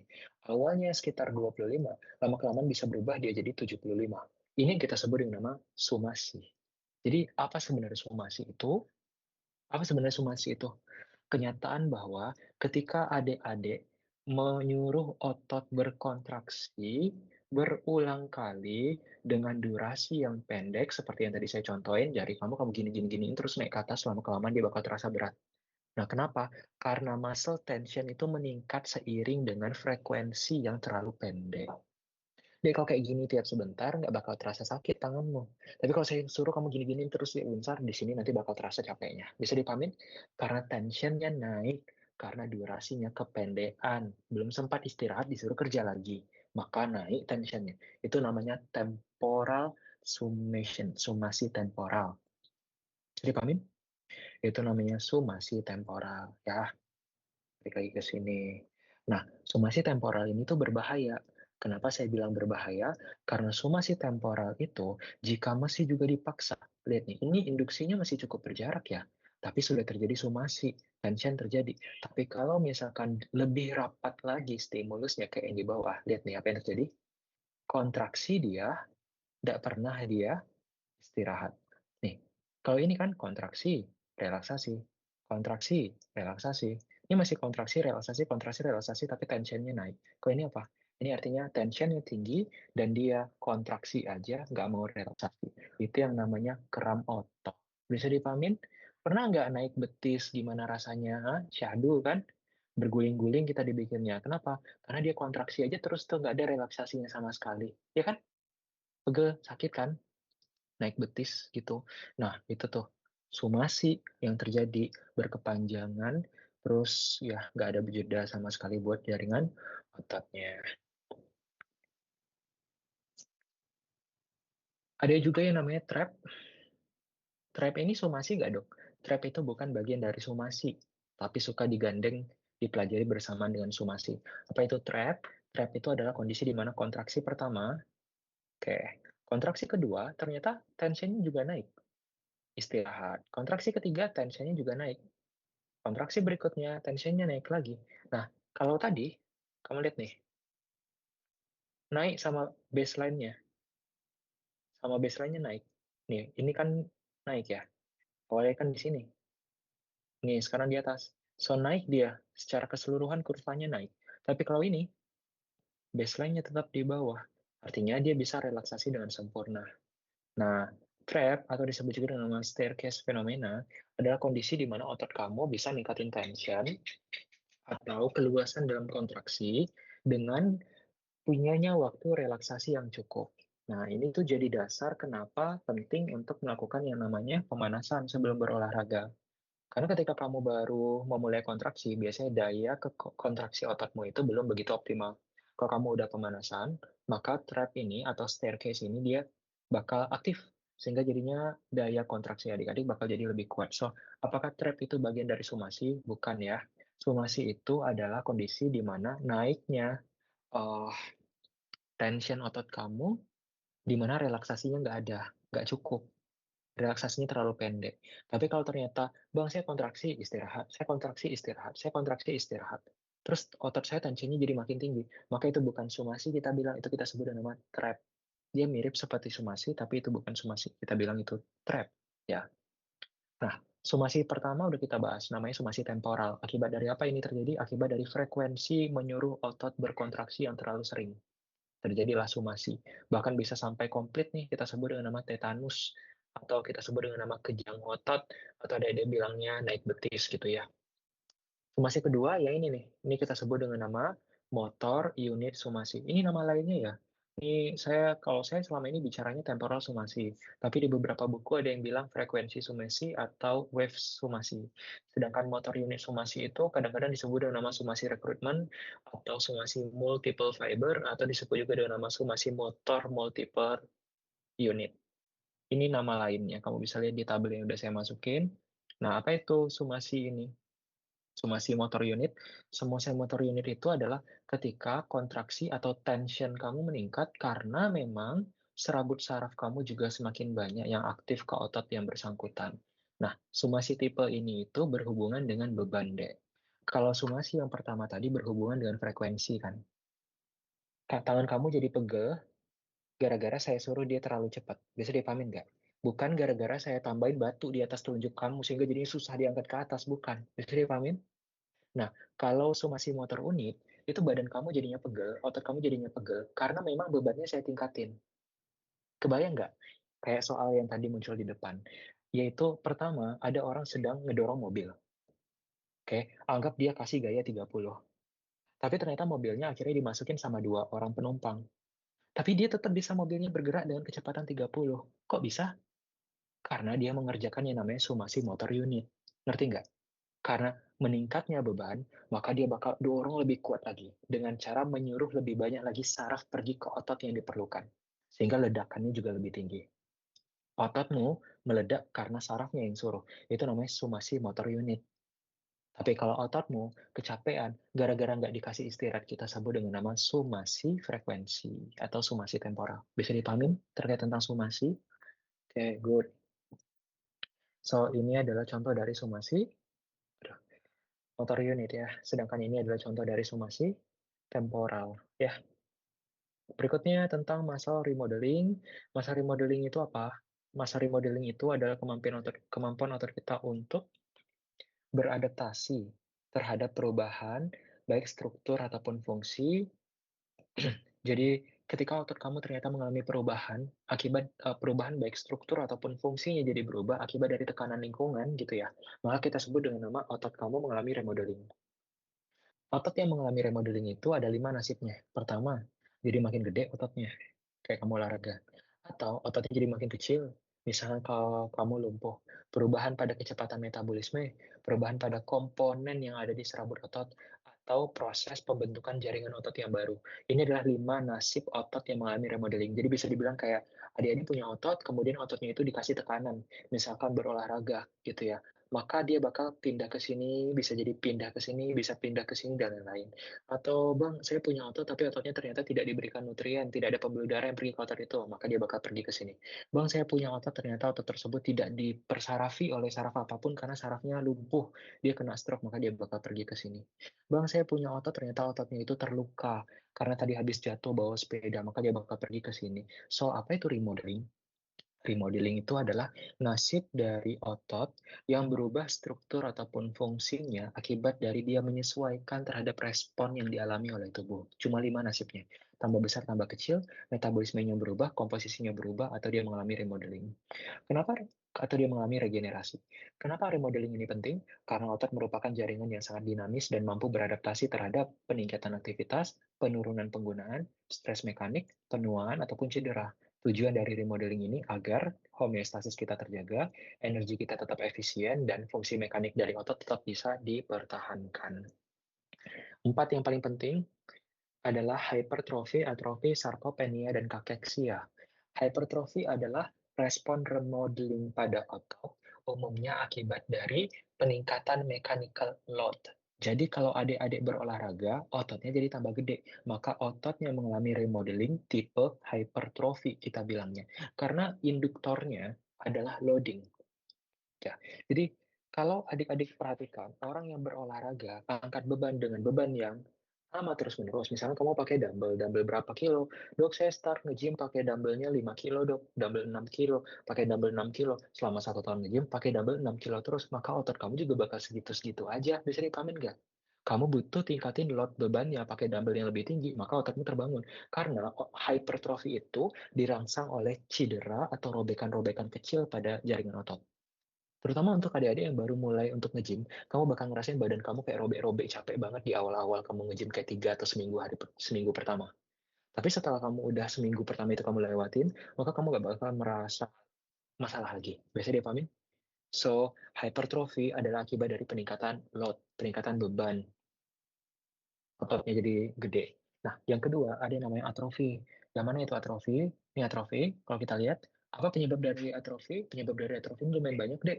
Yang pertama adalah imobilisasi atau disuse, otot-otot yang tidak dipakai. Kalau ini ototnya dipakai, kalau ini ototnya tidak dipakai. Kalau otot tidak dipakai, dia atrofi. Oke? Atau otot yang sebenarnya tidak dipakai karena tidak ada sarafnya.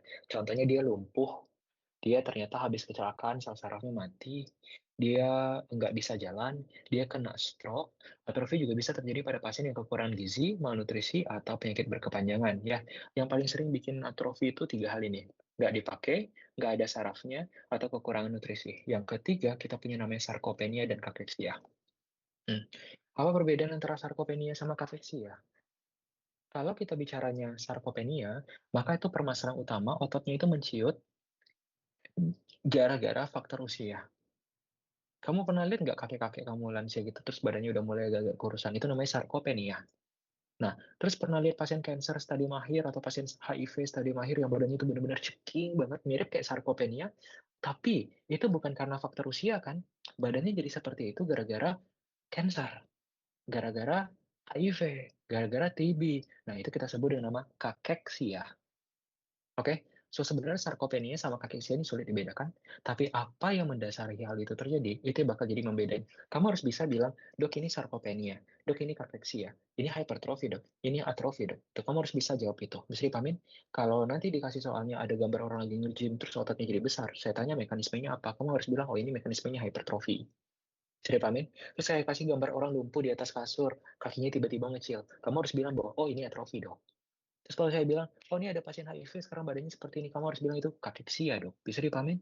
So semuanya remodelingnya bergantung kepada apa impuls yang menginduksi gangguan terhadap komposisi dari si otot ini. Oke, ini contoh ya.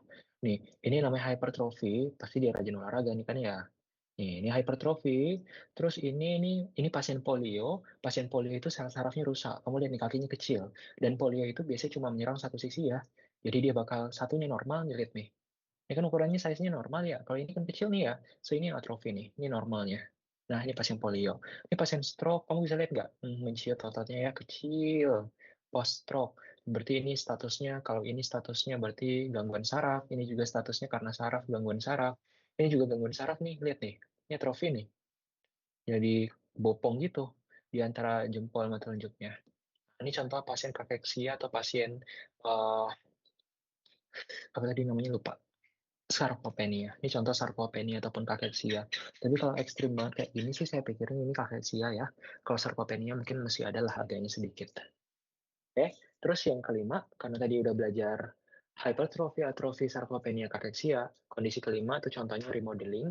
Remodeling itu apa sih dok? Remodeling itu adalah pembentukan jaringan otot yang baru ya.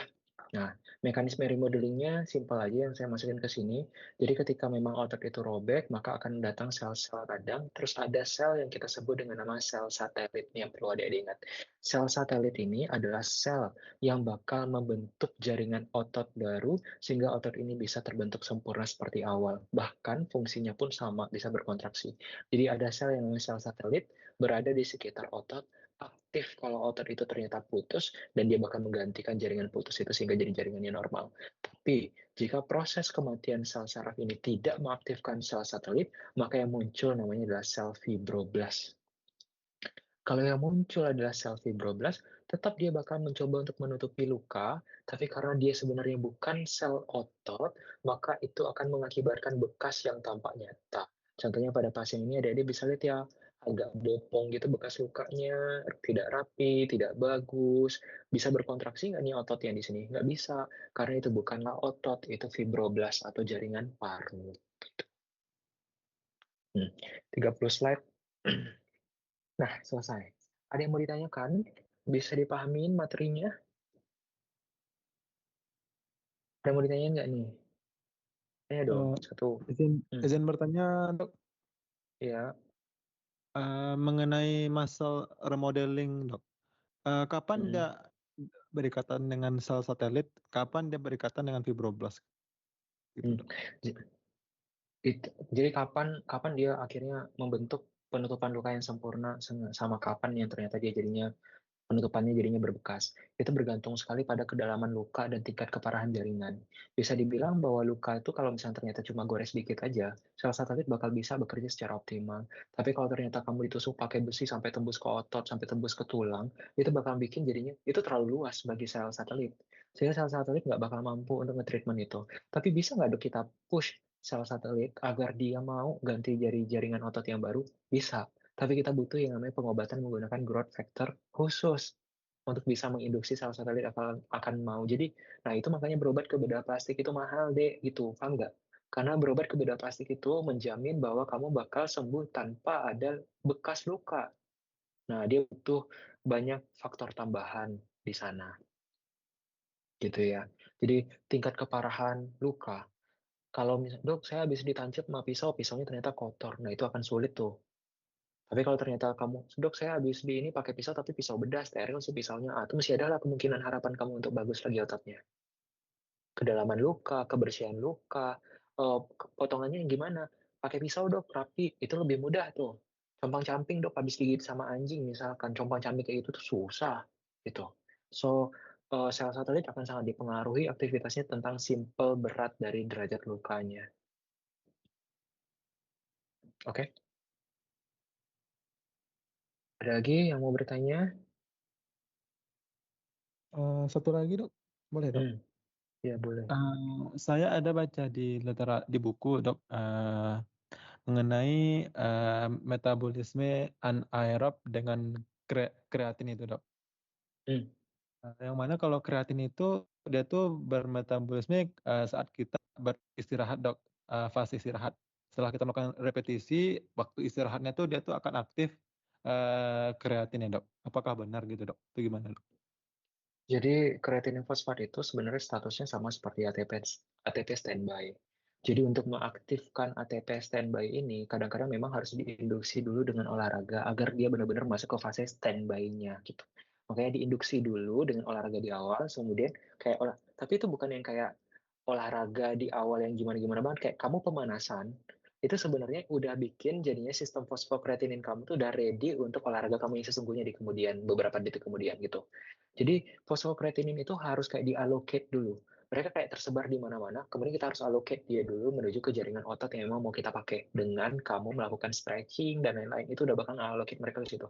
Jadi nggak yang kayak tiap lagi relaksasi otot, kemudian dia baru bekerja, nggak kayak gitu. Dia tetap menyumbang energi ketika kamu mau berkontraksi.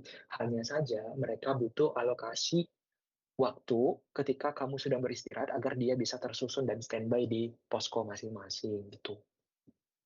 Jadi penggunaannya sebenarnya tetap saja ketika kontraksi, karena dia sumber kontraksi. Tapi mengaktifkannya itu terjadi di fase ketika sebelum kamu berkontraksi. Karena dia nggak langsung activate seperti ATP. Kalau ATP itu activate, itu langsung pakai. Tapi fosfokreatinin itu mesti kayak harus disesuaikan dulu, harus dicari dulu fosfat sama kreatininnya digabung. Hmm. Ada lagi yang mau nanya? Izin satu lagi Dok, Hmm. mengenai anaerob yang siklus Cori tadi Dok. Kalau siklus Cori itu, dia tuh berjalannya saat kita sedang Olahraga. aktif ya, sedang aktif bergerak atau, waktu istirahat dia lalu karena ada penumpukan laktat, baru dia mengonversikan ke, ATP maaf, Glukosa. dikonversi kembali ke glukosa gitu Dok. Oke. Siklus Cori itu kapan aktifnya? Siklus Cori itu bisa aktif. Siklus Cori itu dia sensitifnya terhadap laktat. Jadi kapan laktat kamu meningkat, even laktat meningkat kapan? Apakah laktat itu selalu meningkatnya ketika kita sedang relaksasi? Atau laktat itu meningkatnya ketika sedang kontraksi? Ya, Kontrak gini nih. Ketika kontraksi, laktat meningkat. Tapi kalau kamu nggak berhenti-berhenti, kamu masih aja lari, kamu masih aja jogging, kamu nggak ada istirahatnya, maka laktat kamu meningkat baik dalam kondisi kontraksi secara terus-menerus kan. Maka itu bakal berjalan. Tapi kalau misalnya nih, saya udah lari sekitar 10 menit, maka otomatis laktat saya udah lumayan tinggi, terus saya istirahat dulu. Maka korinya bakal jalan pas saya lagi istirahat, pas otot saya sedang relaksasi. Jadi sebenarnya bukan permasalahan di kontraksi atau relaksasi kori itu berjalan. Kori itu berjalan kalau dia dipancing. Kapan dia dipancing? Kalau laktatnya tinggi. So anytime laktat kamu tinggi di jaringan otot, kori kamu aktif. Dia nggak peduli kamu lagi kontraksi atau lagi relaksasi. Mungkin di beberapa buku dihubungkan dengan kontraksi. Karena kenyataannya yang bikin laktat kan ketika kontraksi. Tapi saya perbaiki sedikit statement di bukunya. Kalau kontraksinya nggak selesai-selesai, ya nggak mungkin pula kita. Kan gini deh, tujuan dari KORI adalah menyediakan glukosa agar kita masih bisa berlari terus. So, kalau dari tadi kita berlari, terus kita nunggu dulu istirahat, lah berarti memberikan jeda dong terhadap otot. Tujuan dari Kori biar kita bisa kontraksi terus kan, bukan menjediakan diri gitu. Tujuan dari Kori adalah biar kamu bisa lari terus-menerus tanpa harus istirahat. Itu tujuan dari Kori. Kalau ternyata Korinya harus aktif dengan istirahat dulu, lah berarti Kori malah tidak menjalankan tujuannya berarti. Berarti ya. So sensitifnya terhadap laktat. Apapun yang ningkatin laktat pada otot bakal aktifin kori. Laktat di otot ya, bukan laktat di darah. Karena di darah juga bakal tinggi laktat karena beberapa jenis penyakit. Kalau kamu cancer, otot kamu, darah kamu bakal tinggi sama laktat tuh. Tapi korinya nggak aktif. Kenapa? Karena laktat yang induksi kori adalah laktat di otot, bukan laktat di darah. Pasien cancer tinggi laktat di dalam darahnya, tapi korinya nggak jalan. Oke, udah lagi? Izin bertanya, Dok. Terima kasih, Pak. Iya, sama-sama. Yuk, siapa tuh yang cewek tuh? Gila, Dok. Kan tadi pada penjelasan sebelumnya tuh dijelasin kalau misalkan ATP ini digunakan saat otot ini berelaksasi, Dok. Tapi pada saat, kenapa contohnya misalkan pada saat kontraksi yang isotonik itu kan dalam keadaannya dan kontraksi terus. Terus atau mungkin pada kram itu kan ada, tadi listrik itu kan lurus terus, kontraksi terus. Itu kenapa dia tuh bisa terasa lelahnya atau bisa menyebabkan nyerinya gitu, Dok? Nah itu dia, menarik juga nih pertanyaannya dari temennya. Jadi apa yang sebenarnya menghentikan kita dalam berkontraksi? Kenapa akhirnya kita capek nih, nggak bisa plank kuat, nggak bisa maraton lebih kuat? Karena sebenarnya rasa capek, sakit itu datangnya dari laktat, ketimbang datangnya dari ATP. Jadi bukan karena ATP-nya nggak ada, tapi karena laktatnya banyak. Yang bikin kita aduh nggak kuat lagi lari nih, stop gitu ya. Bukan pada level karena kita nggak punya ATP, tapi lebih ke kenyataan bahwa kita ketinggian laktat, kekurangan oksigen. Nah, terus kenapa ya ada orang yang beda-beda? Pernah coba nggak? Saya nggak kuat lari ya, Dek. Saya suka olahraga, saya suka hiking. Tapi kan kalau hiking mah bawaannya kan santai gerakannya ya. Kalau saya lari, teman saya ada yang suka lari. Lari udah jauh banget pace-nya. Ya, profesional lah gitu. Versus kalau kita-kita yang nggak biasa lari ini apa rasanya? Saya tuh kalau lari rasanya ginjal saya tuh kayak mau copot gitu, paham nggak? Sakit banget pinggang saya, rasanya kayak ginjal kita tuh mau lepas. Nah, kenapa? Karena tahanan kita tuh beda-beda. Ada orang lari sedikit, laktatnya tinggi, tapi dia mampu untuk korinya bagus gitu, paham nggak? Ada orang bisa lari maraton berjam-jam, kenapa? Karena korinya seefisien itu. Kita yang nggak biasa olahraga, kita nggak terbiasa, sehingga kori kita pun nggak efisien dalam bekerja. Paru-paru kita nggak efisien dalam bekerja. Cardiac output kita, jantung juga nggak efisien dalam bekerja. Kalian ingat nggak? Kayaknya dulu pasti pernah diajarin, ini klasik banget soalnya di fisiologi. Bahwa orang yang biasa olahraga, ketika mereka berlari, nadi mereka cenderung di bawah 100 kan? Sedangkan kita yang nggak biasa olahraga, lari dikit, nadi kamu udah 150 kayak udah mau pecah, pembuluh darah kepala kita dibikinnya berdenyut. Sakit banget. Kenapa? Itu dia. Jadi dalam olahraga itu kita butuh kebiasaan dan harus merutinkan gitu. Jadi yang menghentikan itu tuh laktat ya. Dan sensitivitas kita terhadap laktat, gila, itu beda-beda. Kalau kamu nggak biasa olahraga, kori kamu nggak bagus, kamu sensitif banget sama laktat, kamu bakal gampang capek, minta berhenti. Tapi kalau orang yang udah biasa, tubuh mereka secara biokimia, korinya bagus banget. Jadi mereka nggak bakal ngerasain nyeri banget gitu yang sampai mengganggu sehingga harus stop, mereka masih bisa continue. Gitu. Ya, ada lagi? Izin bertanya, Dok. Terkait yang serat serabut otot, Dok, yang fast sama slow tadi, Dok. Nah, apakah orang yang memiliki tipe serabut yang slow itu memang nggak bisa sama sekali untuk berubah menjadi yang fast twitch, Dok? Karena tadi waktu di bagian remodeling, ada bagian remodeling otot itu yang penambahan myoglobin, Dok. Atau apakah pada remodeling penambahan myoglobin ini memang nggak seberdampak itu, Dok? Sehingga bisa disebutkan kalau pada orang yang slow twitch itu tidak bisa berubah menjadi fast twitch nantinya, Dok. Oke, pertanyaan menarik nih. Jadi temennya nanya, apakah orang yang statusnya itu dia slow twitch, artinya badannya kecil ya, badannya kecil dan endurance-nya tinggi, tapi kalau untuk mengangkat beban itu nggak terlalu kuat, energinya nggak terlalu banyak, tapi endurance-nya kuat. Marathoners misalkan, bisa nggak ya dia berubah jadi orang yang statusnya fast twitch? Nah, balik lagi ke pemahaman kita, fast twitch sama slow twitch sebenarnya lebih masalah ke komposisi. Nah, tapi masalah komposisi ini tuh sebenarnya diatur secara genetik. Jadi even ternyata adik-adik ototnya mengalami remodeling dan bisa jadi terjadi penambahan mioglobin pada otot, saya rasa jumlah penambahannya nggak bakal cukup banyak. Dan lagian remodeling itu terjadi di titik-titik yang mengalami luka kan ya. Kamu kan tidak luka di seluruh tubuh ya, sehingga jadinya semua otot kamu bakal remodeling dan berganti kapasitasnya. Jadi kalau dari apa yang saya pahamin ya, orang yang statusnya itu slow twitch, memang hanya akan sampai di level yang badannya, jadi orang slow twitch itu tetap ada otot-ototnya, tapi nggak bisa gede kayak Jadi tetap kayak nampak dia tetap punya bicep, tetap punya tricep, tetap nampak kok kalau dia kontraksi gitu. Cuma yang emang nggak bakal sampai ke level jadi kayak Aderai. Kamu kebayang kayak Aderai yang emang gede banget gitu kan. Nah, jadi ada nggak ototnya? Ada. Bisa muscle growth nggak? Hypertrophy. Tetap bisa hypertrophy, tapi hypertrophy-nya itu mentok sampai ke level yang segitu aja. Itu nggak bisa di-push lebih daripada itu. Even dia remodeling sekalipun, nambah myoglobin dan lain-lainnya, olahraganya diintenskan dan lain-lain, dia tetap itu udah genetiknya sampai di situ karena komposisinya memang cuma segitu. Serabut fiber itu sulit dirubah gitu ya. Kasih dok. Ya, ada lagi yang mau nanya? Gak ada? Gak ada ya. Kalau begitu, nah berhubung karena nggak ada, kayaknya bagus juga ya diancam dulu biar ada pertanyaan dan akhirnya juga lumayan banyak yang nanya di akhir. Sebenarnya saya nggak minat juga untuk nanyain kamu karena saya juga capek hari ini. Jadi nggak ada pertanyaan dari saya. Terima kasih semuanya karena udah menyimak dengan bagus dan semoga sukses.